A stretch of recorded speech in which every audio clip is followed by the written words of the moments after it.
Warning, this podcast contains explicit language, strong opinions, political commentary, and unfiltered discussion of current events.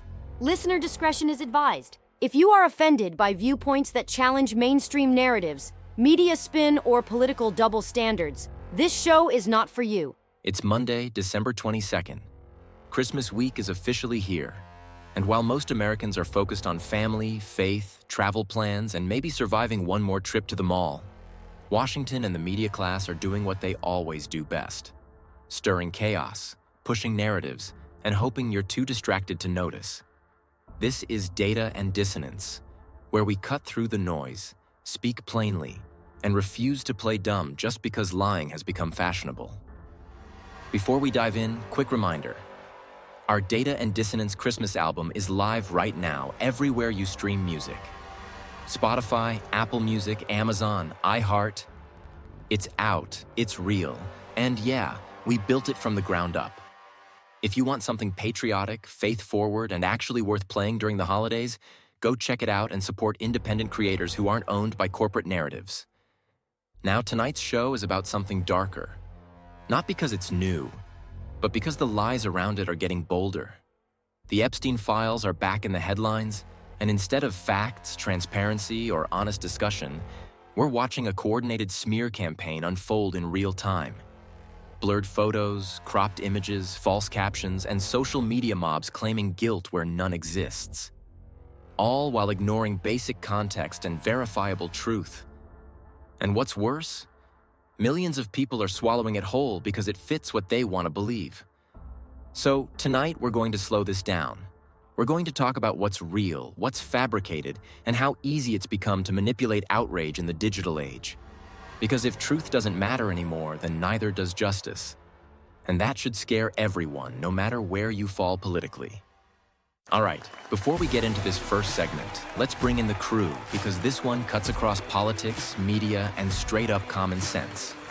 Brian's here, bringing the MAGA fire, calling out the hypocrisy, and saying what a lot of Americans are thinking, but the media refuses to say out loud. Rachel's here, cutting through the spin, grounding this conversation in facts and logic, and asking the questions the talking heads conveniently avoid.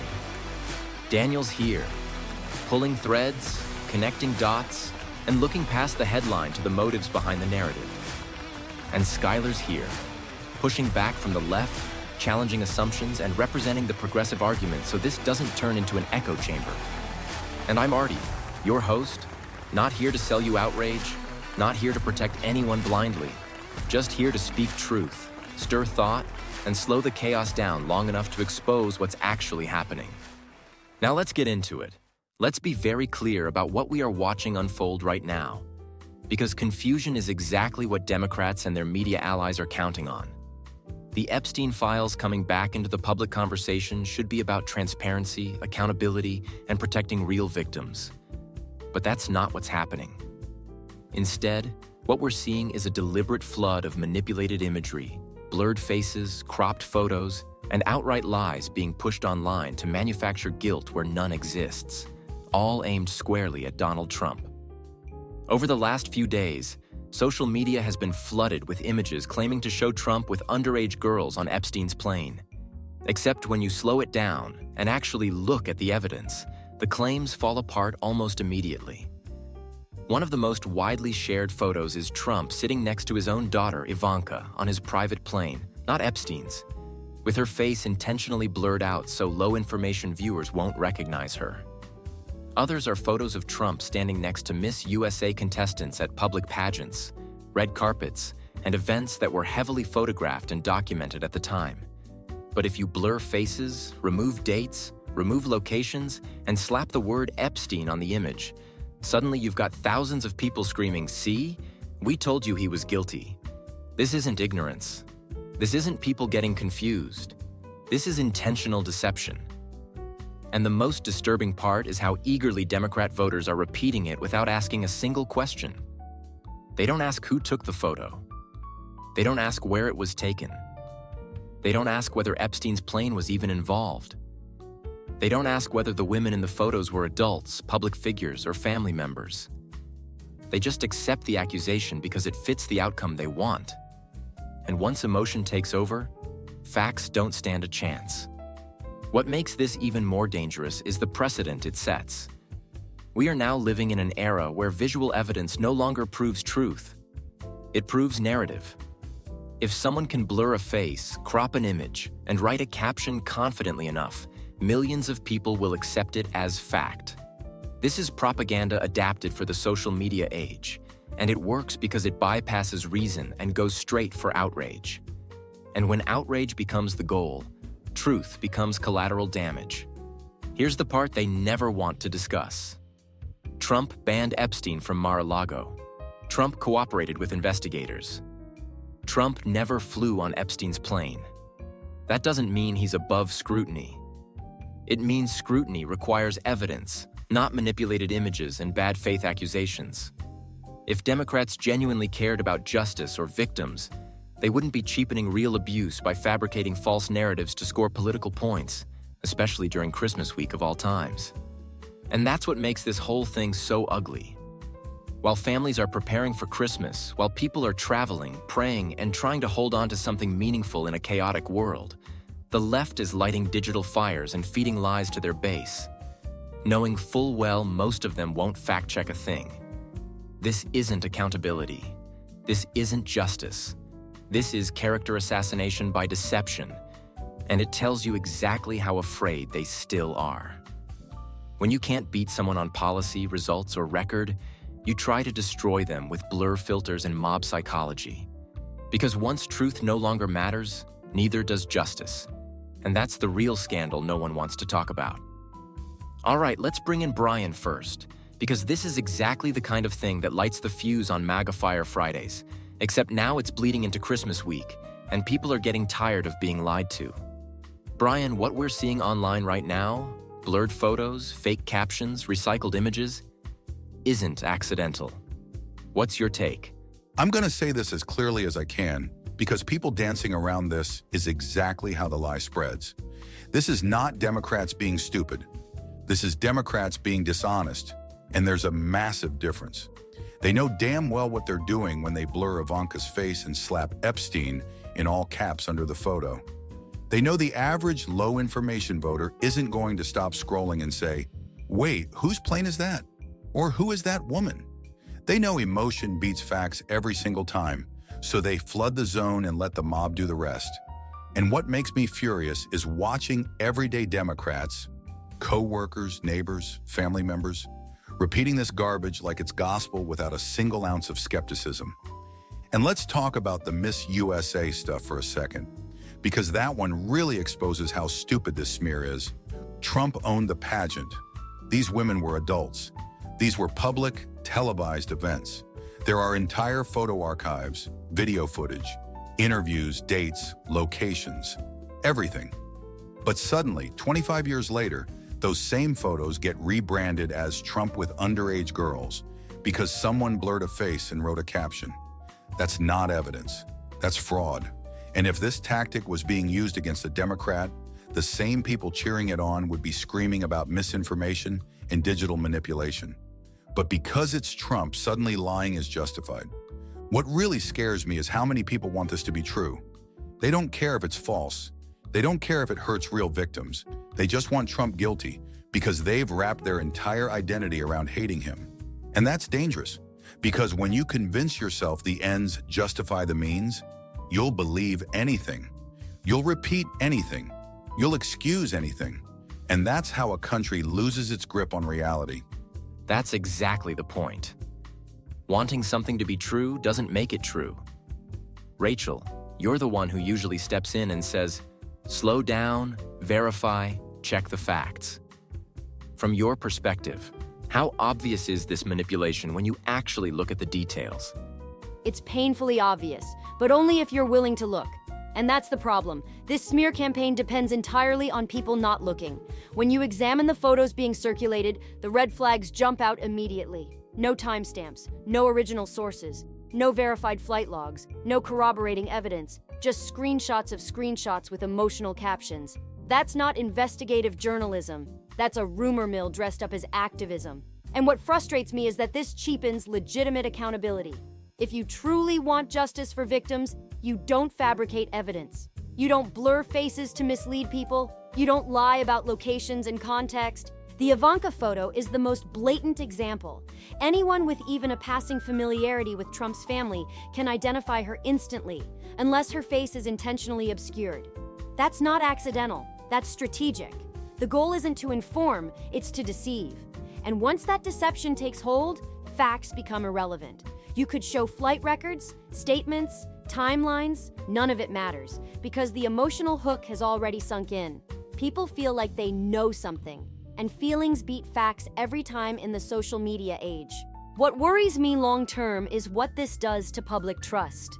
If we normalize manipulated imagery as proof, then no one is safe from accusation. Anyone can be framed. Anyone can be smeared. Truth becomes optional. And once that happens, accountability becomes impossible, because no one believes anything anymore. That's not justice. That's chaos. And it's being fueled deliberately. And that's where it stops being about Trump and starts being about systems. Daniel, this feels coordinated, not random. Walk us through what you're seeing behind the curtain. This has all the fingerprints of narrative warfare. What you're seeing isn't a spontaneous outbreak of misinformation, it's a distributed smear operation. The same images, the same captions, the same talking points appear across platforms within hours. That doesn't happen organically. That's coordination. And the reason it works is because it's designed for speed, not scrutiny. By the time fact checks catch up, the emotional damage is already done. The lie has already traveled further than the truth ever will.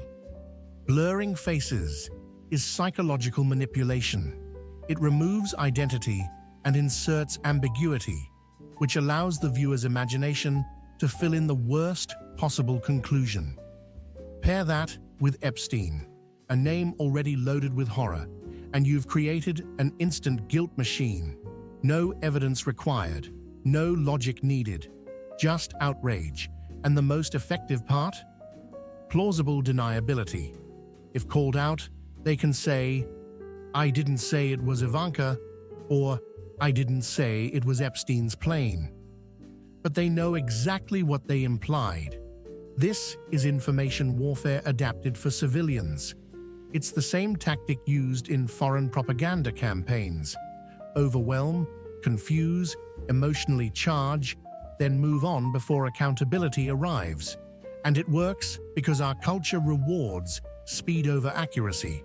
Whoever posts first wins, even if they're lying.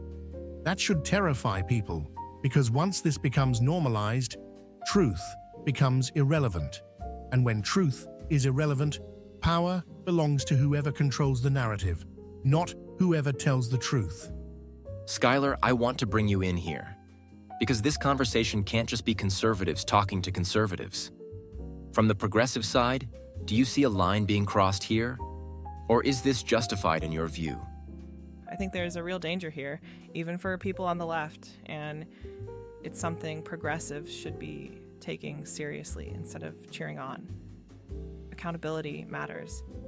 Investigating powerful people matters, but fabricating or misrepresenting evidence undermines everything. If the goal is justice, then truth has to be the foundation. Otherwise, you're just weaponizing outrage. And once that becomes acceptable, it doesn't stop with Trump. It gets used against activists, journalists, and everyday people who fall out of favor with the mob. I also think there is a responsibility to protect real victims.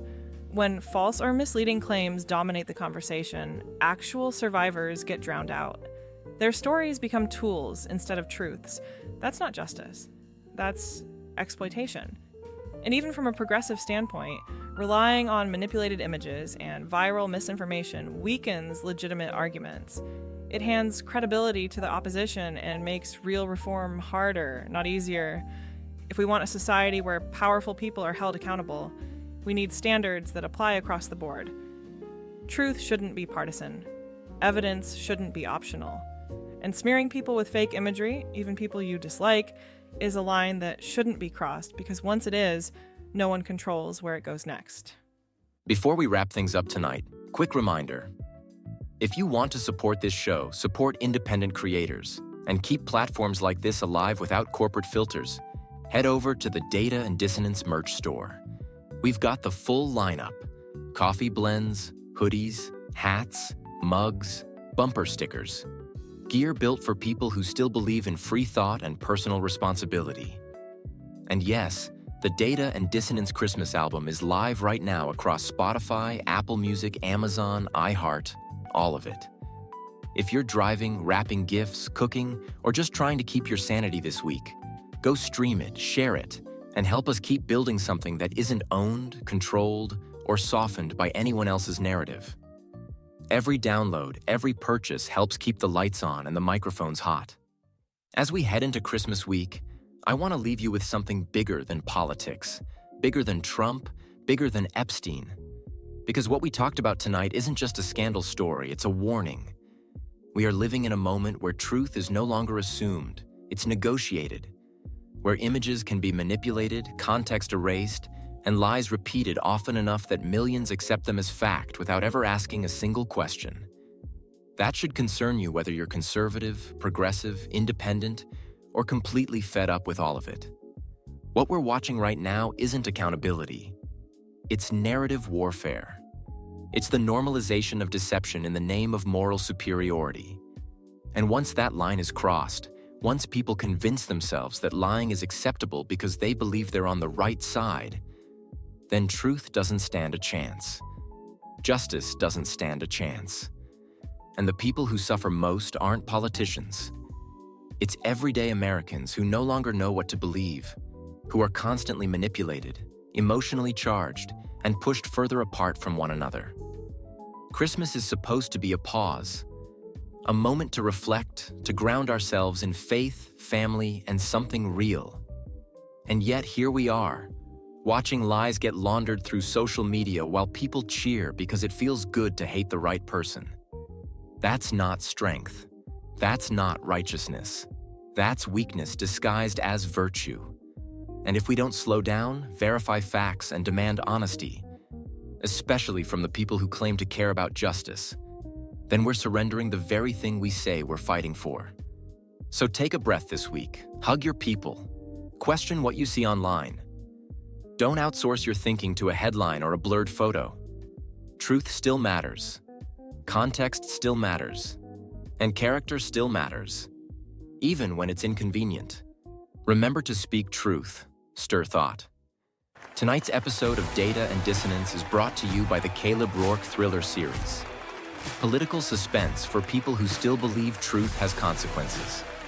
If you're tired of surface-level narratives and want stories that dig into power, corruption, and the hidden battles shaping our world, start with The Covenant Protocol. It's a fast-paced geopolitical thriller that pulls back the curtain on intelligence agencies, covert operations, and the price paid by those who refuse to stay silent.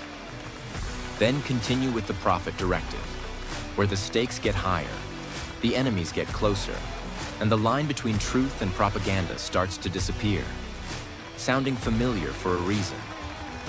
And coming soon, Book 3, Black Echo Rising, where everything comes to a head and the cost of truth becomes unavoidable. Perfect reads for Christmas break, late nights, or anyone who wants more than mindless entertainment. You can find the entire series right now on Amazon. Just search Caleb Rourke and support independent authors who aren't afraid to ask uncomfortable questions. Because stories still matter, and so does the truth.